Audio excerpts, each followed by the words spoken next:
Hey guys, how's it going? Is that a trick, Yo-Yo? Why isn't my yo-yo coming back up? Can you walk the dog? The Offset Yo-Yo Podcast. Hey guys, how's it going? So, welcome to another episode of the Offset Yo-Yo Podcast. I'm your host, Brandon Vu, two-time Australian national yo-yoing champion and yo-yoing YouTuber. So, today's guest, man, I am so excited to announce. And this is a person who I thought I would actually never get the chance to interview. But lo and behold, you generally get what you ask for. And I manned up, asked Hiroyuki Suzuki to be interviewed at the Asia Pacific Yo-Yo Championships. He said yes. And now I can basically announce today's guest is none other than four-time 1A world champion Hiroyuki Suzuki.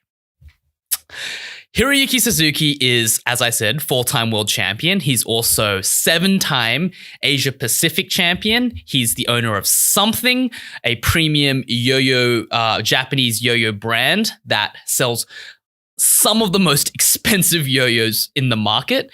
He's also the owner of Hiroyuki Fresh Things, which is a plastic yo-yo brand aimed at consumers outside of the yo-yoing world. And he also runs Yo-Yo Addict, a retail store. And yeah, that's the general bio. And he has been a massive influence on me and my yo-yoing style. Out of all the players I've ever looked up to, Hiroyuki Suzuki would always be that. He was the player. You know how everyone always has their idol? Hiroyuki Suzuki was mine. And it was to the point where a lot of my tricks have their foundational inspirations from him. So, you know, I play with speed combos. I do the whole horizontal thing. I try to do a little bit of inverted stuff. That all comes from Hiroyuki Suzuki. Everything I did in my early career was just trying to emulate him. And anything so far is just trying to get to that point. So this was a surreal interview for me. I go ahead and ask him all the things I've always wanted to ask him, like why does he wear sunglasses? How hard he had to work, not just to become world champion once, but 3 times in a row, and what he did to ultimately reclaim his title.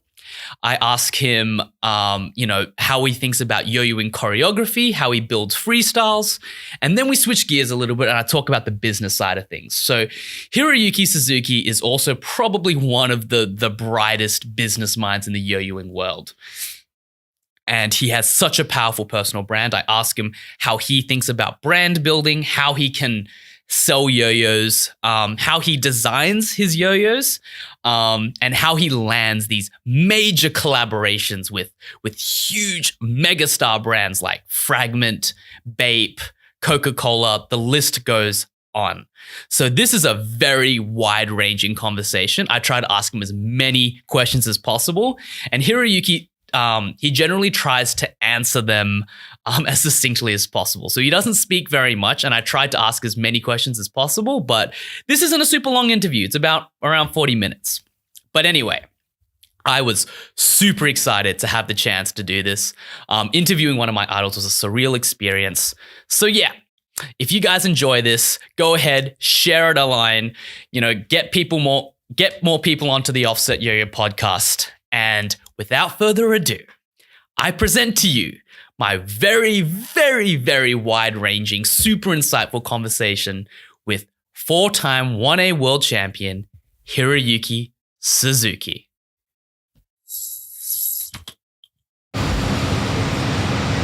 Okay, hello Hiroyuki. Hi. Welcome to the show. Thank you for having me.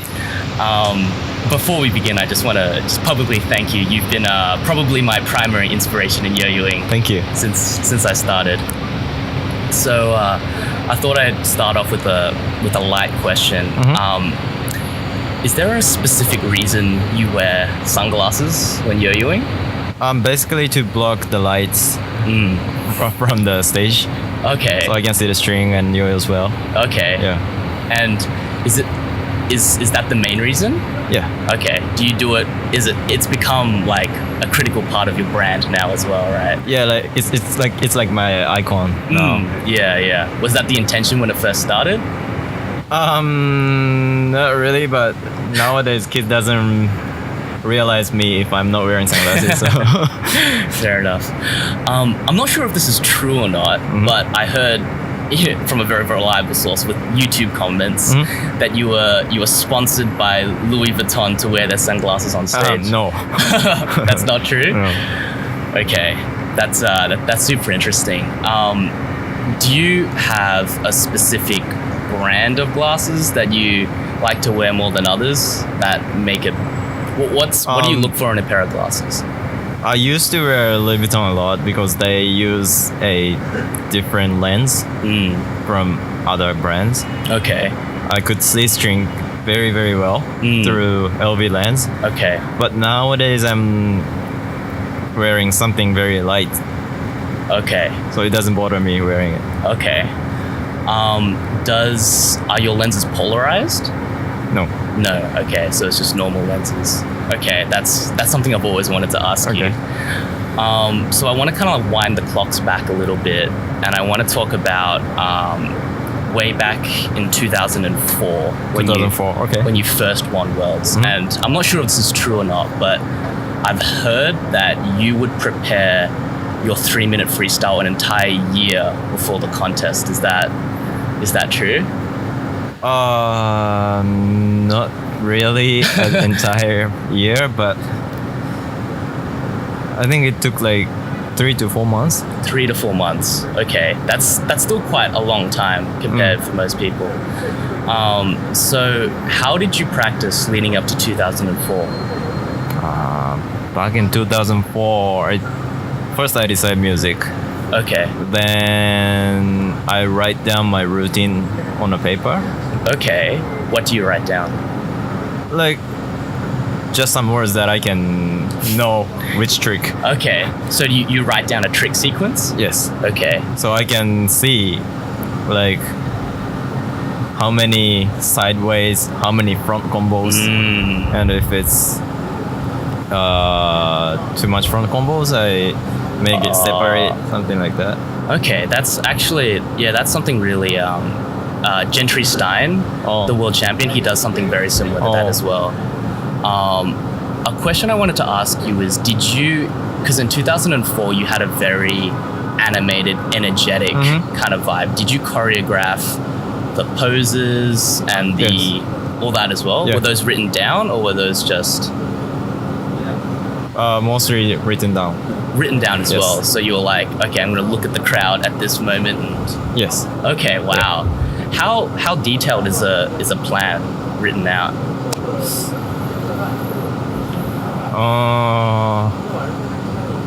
I think more than 90%. I do every single move the same. Every single move. Yeah. Down to even walking on areas of the stage. Yes. Okay. This is something I wanted to ask you for a really long time.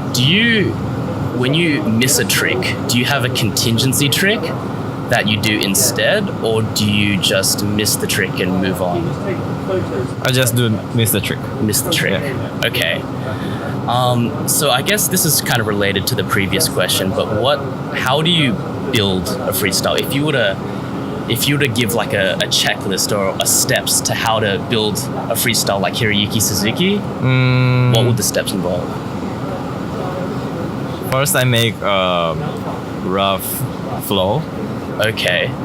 Then, sorry, what does the rough flow mean? like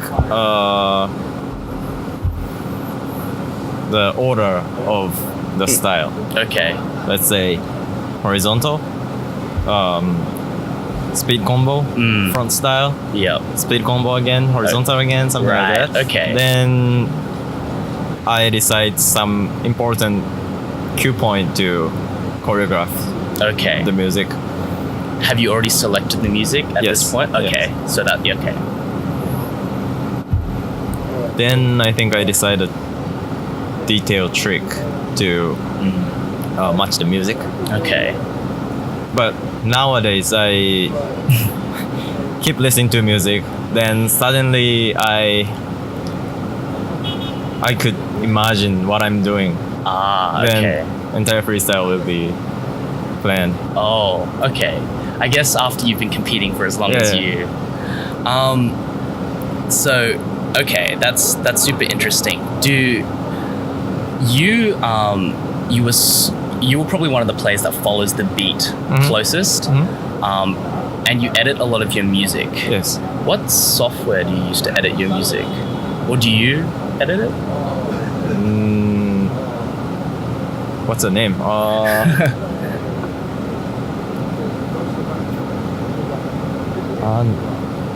I've always used the free software. Free software. Now, virtual DJ. Virtual DJ. I think, yeah. Okay. Do you still edit your own music? Yes, Oh, okay. Yeah. So wow, that's awesome. but not much. Not much. Yeah. I remember in 2010 you used a song that was like it was a very long song and you cut it. 2010. 2010 was it's like, Was that K-pop or? I think it was the year where you first did Circular Eli Hops, and there was that like Soundboy Thriller. Oh, Soundboy Thriller. that was edited by M-Flow. Not me. Yeah. They edited it for you. Yeah. And how did you develop that relationship? First I was a big fan of them. Then one of the singer who was featured by M-Flow Yep. saw me on TV, and I dropped a comment on her MySpace. Then she messaged me we have a concert with M-Flow. Do you want to come? Oh, Like that. And, okay. yeah, she introduced me to them. Oh, that's super awesome. Yeah, I think this is something I want to dig into a little bit deeper on that, how you approach collaborations. But yeah, that's super interesting. You touched on this before, but you choreograph your freestyles very well. Like, what do you think makes a good choreographed freestyle?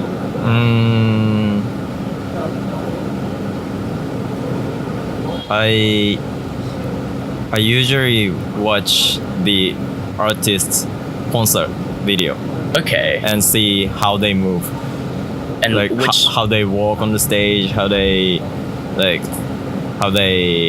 move their hand. So I just try to synchronize with them. which artists? Every song. Like K-pop. Yeah. Okay. Yeah, because I feel as if you kind of walk onto the stage with a swag that not a lot of other players have. And does that just come from emulating pop stars and? Yeah. So let's say in my freestyle, if I walk to the right side, if you check their music video or the concert, the artist actually walk to the right side. Oh, so do you look at how the song you were using, how that was choreographed, and that's inspired? Oh, really? Yeah. Okay, I didn't know that. Wow. Because they are professional. And Oh, okay, that's super interesting. I have to ask. One year you used Lady Gaga. yeah, Were you inspired by how she moved as well? that one was AP, right? Yeah, AP. Maybe a little bit, but Yeah. not much because I decided the music in last minute. Fair enough. This is something I'm very curious about. Do you have any warm-up pre-contest rituals, routines that you do to get yourself in the zone? I try not to practice too much. Okay. Yeah. Not practice too much on the day? On the day. Or how many... This is something I've actually always been curious about. A lot of players practice really, really hard, and then they burn themselves out and do a really bad performance. Like I usually don't really practice at the venue. At the venue? Yeah. Where do you Like- practice? Like yesterday for the EP4, I was sitting at the Starbucks for like 2 hours, then practice for 15 minutes, 15 minutes. then went on stage. So I don't get too tired. Too tired. Before I go on stage. And let's say like you're preparing for Worlds and you're grinding out like long practice days. Do you have like 2 or 3 days where you'll stop practicing to kind of let it all soak in, or was it just on the day you'll stop practicing? On the day. On the day, okay. So the night before you're still up and practicing a lot? Yeah. I could say yes. Yeah. Yeah, like, this year it's different though. Yeah, but in your competitive prime, would that be Yes, the case? Okay. Do you have anything else? Do you have anything weird? I know, just to give you an example, Marcus Coe, he goes and gets himself a massage the day before the contest. Do you have anything like that? Not really, but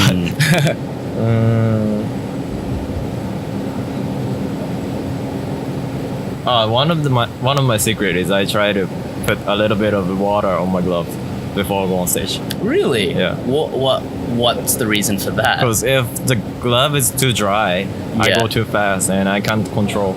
Really? Yeah. Oh, so you put how much water? Just a little bit. Like, well, we're talking just like a tiny drop of. Yeah, tiny drop. Okay. And do you still use the cotton gloves? Yes. Okay. So this is a pretty interesting question. So there are quite a few world champions out there, but what differentiates a world champion who wins once versus a world champion who can win again and again? And I know you hang out with like Shinji and all that, so you're part of a very elite group.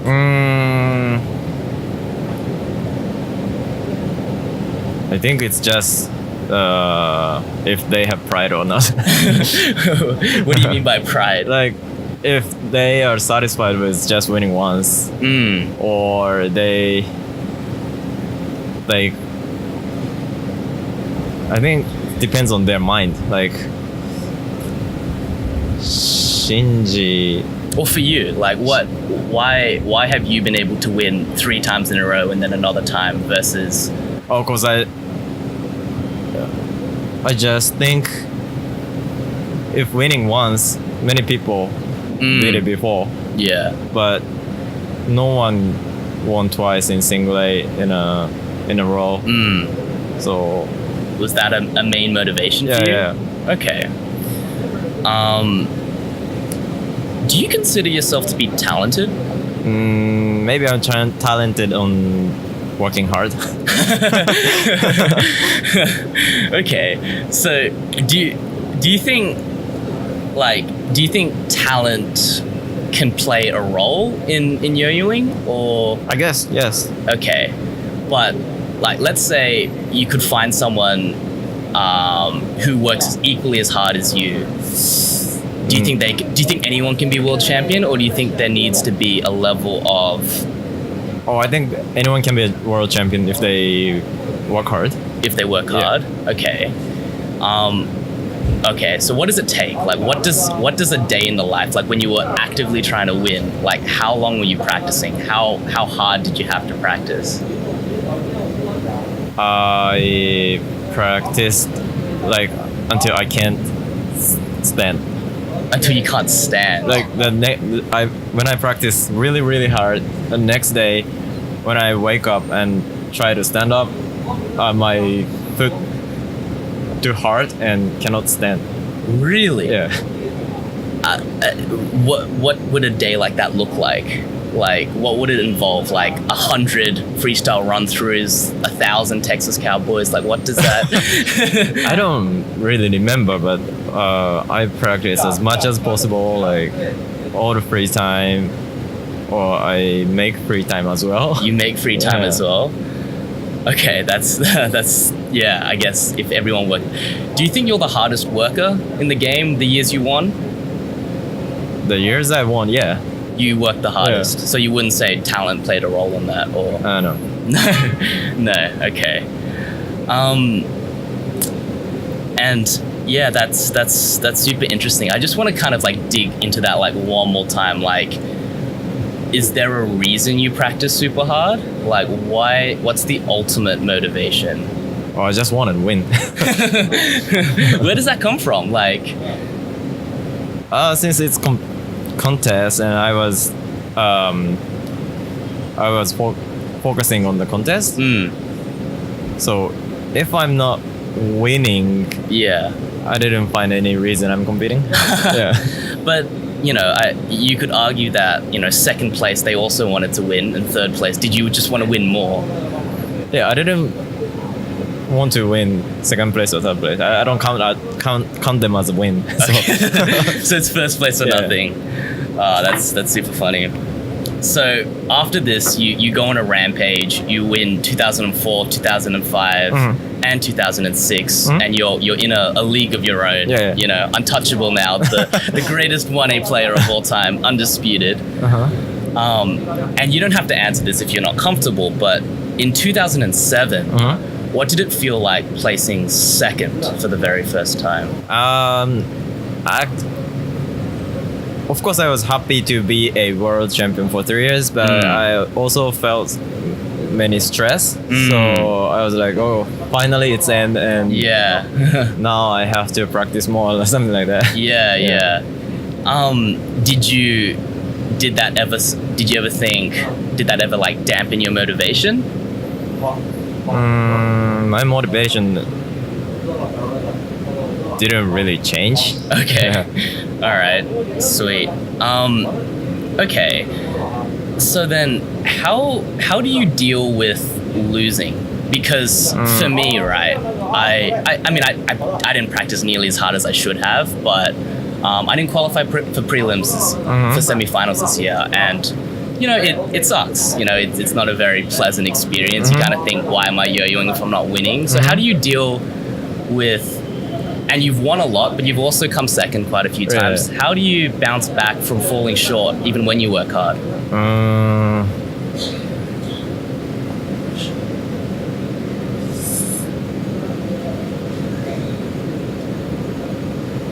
I think chasing first place is easier than keep winning. So Oh, okay. Yeah. You think that's the case? Yeah. Oh, that's actually a very interesting way to think about it. Do you enjoy the thrill of like the drive of competing more than the winning itself, or do you enjoy the winning more? Do you compete because you want to chase something, or do you compete to win? I compete to win. Okay, that's super interesting. So in 2012, after 2011, where you placed fourth, what did you do differently that allowed you to win that year? That year I started my own brand. And Anglam back then was very, very expensive compared to other brands, Yoyo. So I have to prove Anglam is really good. And at the same time, M-Flow actually made a music for my freestyle. Yeah. And it wasn't like editing, but they made the music from zero. So I needed to win. You needed to win. Yeah. Did you practice harder that year? Yeah. A lot harder. Yes. That would have been a lot of pressure, you know, with all of that. How much harder did you practice? Was that the hardest you've practiced since? Yeah, I think it was the hardest. Okay. I did hardest. What did a day in 2012 look like? When I received the music and I listened for the first time, I was like, oh no, I can't follow like this. So after I received music, that was like less than a month away. Oh wow. From Worlds. So and at that point, how long did you plan your freestyles?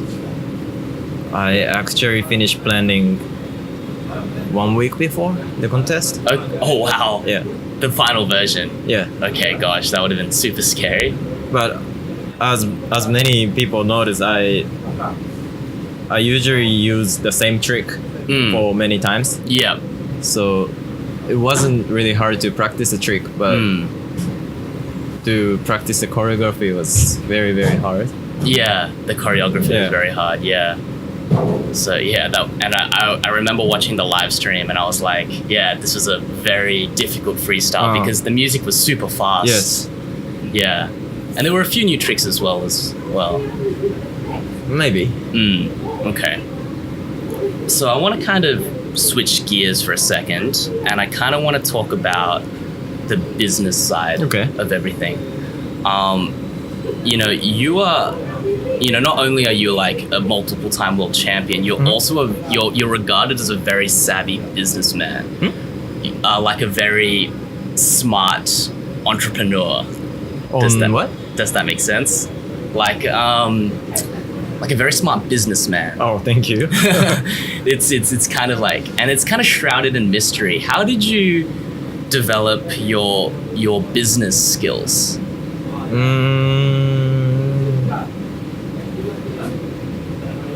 I didn't take any class on about business or something, but so I'm just trying. just by doing. Yeah. Okay. Do you read any books on business or anything, or no books or anything?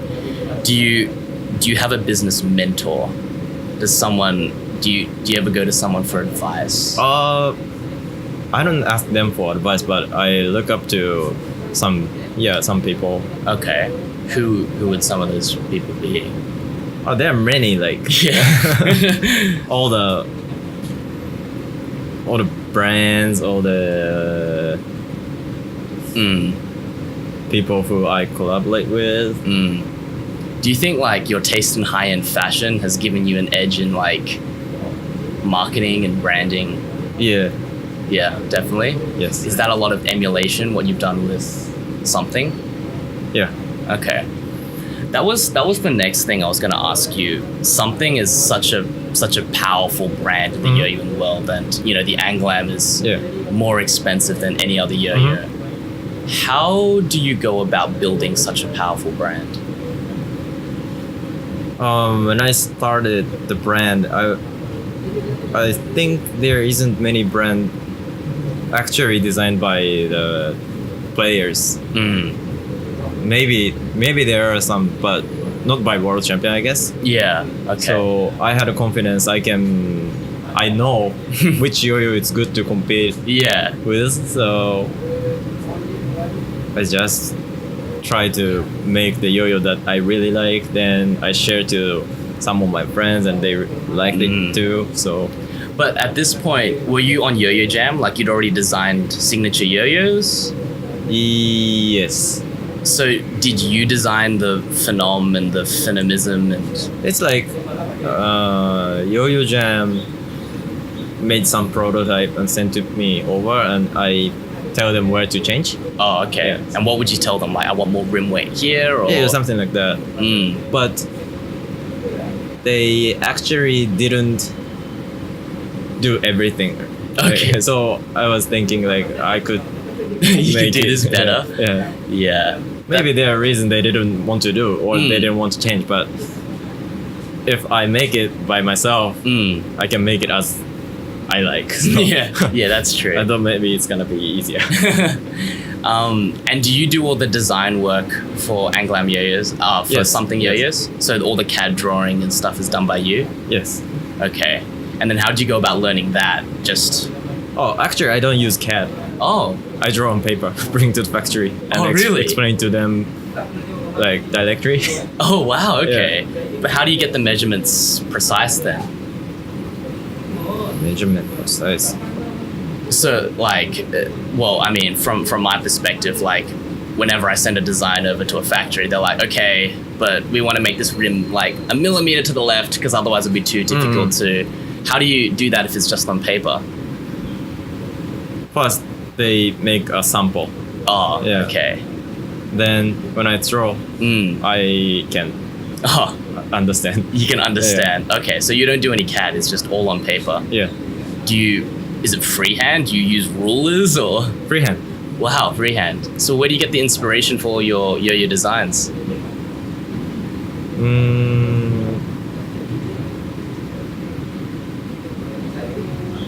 Most of my yo-yos look similar, I think.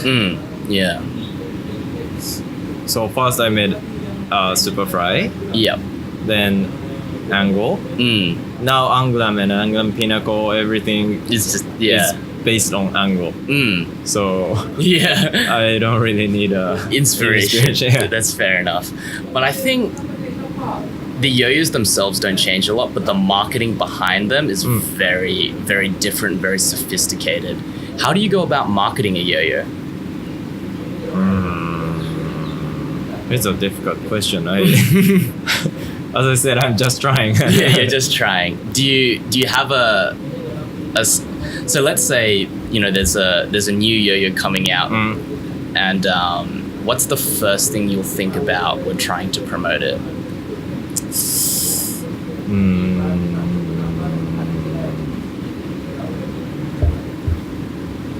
Maybe very hard. The one time I did was when the girls' generation was very, very popular in Japan. Yeah. On the same day, I released the very first Anglam version CC. They released a new song. So I was checking their marketing very so what I did is when they posted a photo, the teaser photo, I posted one photo. Okay. When they posted like 30 seconds video, I post 30 seconds video of Christopher Chia. Okay. Then it worked. So on the very first day we sold out. Oh wow, Yes. okay. And what was the benefit to that? Was it just a good structure to promote, I guess? And we have good players. Yeah. That's another question I'm very curious about. How do you go about selecting the something team? It's a very competitive... First, I think I understand the contestant player very well because I compete as well.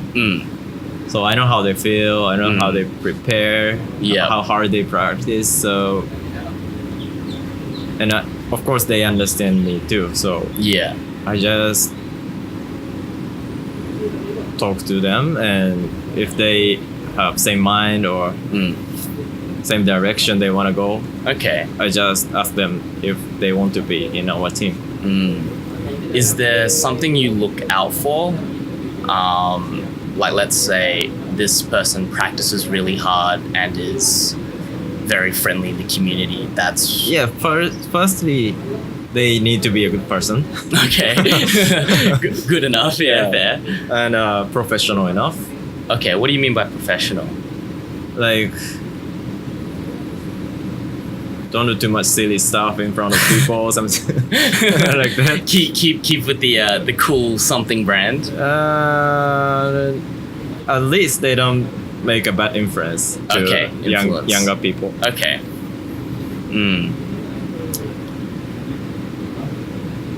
But then, when does playability or technical or competition rankings, when does that kind of factor in?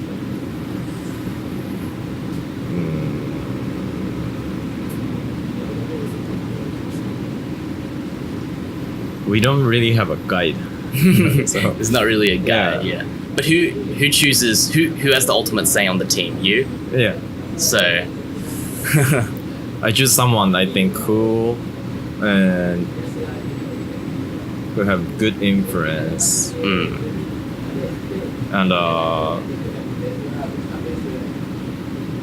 good vibe. Good vibe. Yeah. I've noticed that all the something players have quite an expensive taste in fashion. Is that intentional or? Oh, I think it's What is that like? That just happens when you go inside the team. Yeah. Because Hajime, Chris Chia, yes, everyone everyone's got a taste in fashion, right? yeah. Hajime was just a normal kid in the very beginning, but he got interested in sneakers and fashions. I think it's all because of the seniors like Christopher or Liminu. Okay. Yeah. I think it's one of the good influence too. Yeah. Do you actually? This is a question. How much thought do you put into what outfit you're gonna wear before a competition? Because back in the day, you had pretty exotic outfits. I remember the red vest and the. It depends on the song. Depends on the song. Yeah. Okay. So, yeah. I mean, there were years where you wore like Phenom t-shirts as well. So, but it had the M-Flow glasses, right? And I Swarovski crystals on the t-shirts. Yeah. On the t-shirts. Yeah. Okay. So it's all methodically thought out. Yeah. Sweet. Okay. I think the last thing I want to touch on is collaborations. So you briefly mentioned in an interview with Cheng how you would send love letters to Hiroshi Fujiwara. Could you elaborate on that a little bit more?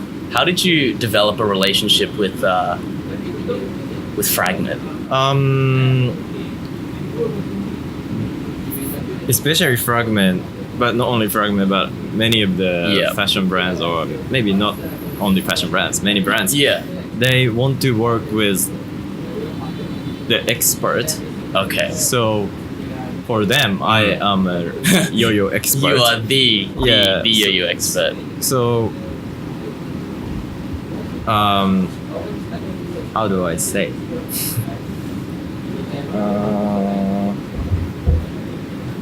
Very hard to explain in English.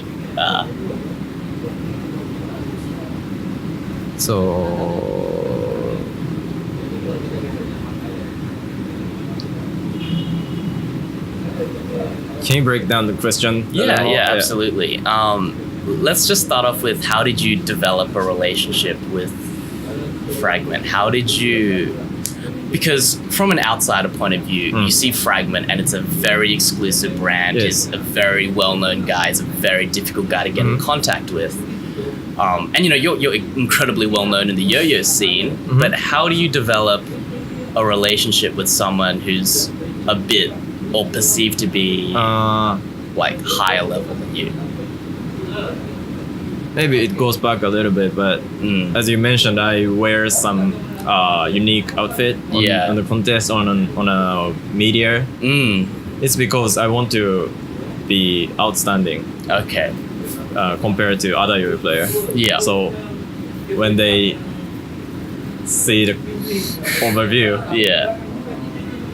I'm kind of eye-catching. Yeah. So that was my branding. So, and I had titles, like world titles. Yeah. So you just reached out? Yeah. And was he like, yeah, absolutely, I totally want to make a yo-yo? It took like a few years. Oh, wow, really? And because he's a person, like, when his idea comes, he will make. Okay. Yeah. So I contacted him like a few years ago. Yeah. Then he didn't respond for a while. Then suddenly he sent me the design. Oh, wow. Yeah. Did you send him any emails in the meantime? Did you be like, hey, I sent you an email? No. Oh, you didn't. I don't want to push. Don't want to push. Yeah. So you just sent one email and then out of the blue he replied to you? Yeah, I met him. Also. Yeah. How did you meet him? At some reception party. Okay. So I think just going from a more high level approach, what do you think makes a successful collaboration? To be as professional as the collaborator. To be as professional as the collaborator. Yeah, like, let's say if a fashion brand collaborating with us, they are professional in fashion and design, and I have to be a professional in making yo-yo. Okay. And present how the yo-yo looks. Okay. Yeah. Would you collaborate with anyone? Like, let's say, I don't know, Mountain Dew or Red Bull approaches something. Would you? It's a bit. It's gonna be hard because I'm doing it with Coca-Cola. Oh yeah, right. Yeah. Yeah. How do you land these like solid, like they're so out of the yo-yo world? Like how do you get in contact with such high profile people? Well, a couple of the non-yo-yo player, but who is working with those companies, knew me through internet or something, or TV. Okay. Then he actually searched online and he found out Yo-Yo Addict. And I think he told me he looked at some of the yo-yos and t-shirts I made and the look of the website. He felt I could go along with that taste. Okay. So, yeah, he contacted me. Okay. So how much of it has been you reaching out to them versus them reaching out to you? did Bape reach out to you, or Basically, when I start collaborating with Fragment, I get introduced to many brands. Okay. So it all started with Fragment and the love letter and the very patiently waiting to have a thing. Okay, awesome. Thank you very much for this. Thank you. This has been an awesome time. Do you have a final ask of anyone in the audience? Do you have any final parting advice for anyone either thinking about business or thinking about yo-yos or just trying to improve themselves? Just do what you really like. Yeah, that's it. That's it. Yeah. That's it. Okay. Thank you very much for doing this. I'm so grateful. Thank you. Thank you. So yeah, that was the interview with Hiroyuki Suzuki. And it was super insightful. I think the main things, the main key points, I've listened to this interview multiple times, and the main things I got away from it was one, what hard work actually looks like. I don't think in my entire yo-yoing life have I practiced so hard that I couldn't stand the next day. I don't know how hard you'd have to practice in order to do that, but I've never even come remotely close. And that was the first kind of like mindset shift. The second thing was, and it was a bit of a passerby comment, but when he was talking about music choreography and how he would emulate the music videos of the songs he was using and create choreography around that. And I think that was super useful. That's a super interesting kind of idea that kind of gets spread around a lot. Well, that I've never even heard before. So that was something interesting. So, you know, next song I use, I'm going to take a look at the music videos and get a gist for how the dance routine looks. And I think the final thing was this idea of emulation. So I was surprised when he said, no, I don't read any books. No, I don't read any, no, I don't have any like explicit business mentors. I just learn by doing. And he learns by doing, like, by doing, but he also learns by observing other people and kind of absorbing what he likes and doesn't like. And I think that's a surefire way to kind of do things faster, because you're not learning how to do something. You're just trying to emulate something and you do it in your own flair. So I think those were the main things I got from that interview. And again, he answered it really succinctly. Looking back over it, it's like I was doing most of the talking, but I think I definitely got a lot of value out of that. So yeah, that's it from me. How did I do as an interviewer? Did I do well? Did you guys want more of Hiroyuki Suzuki? I'd love to have him back on the show, but I just don't think, we'll see. And that's that. So yeah, any comments, questions, criticisms, post them down below. Share this with a friend, and I will see you lovely people next time.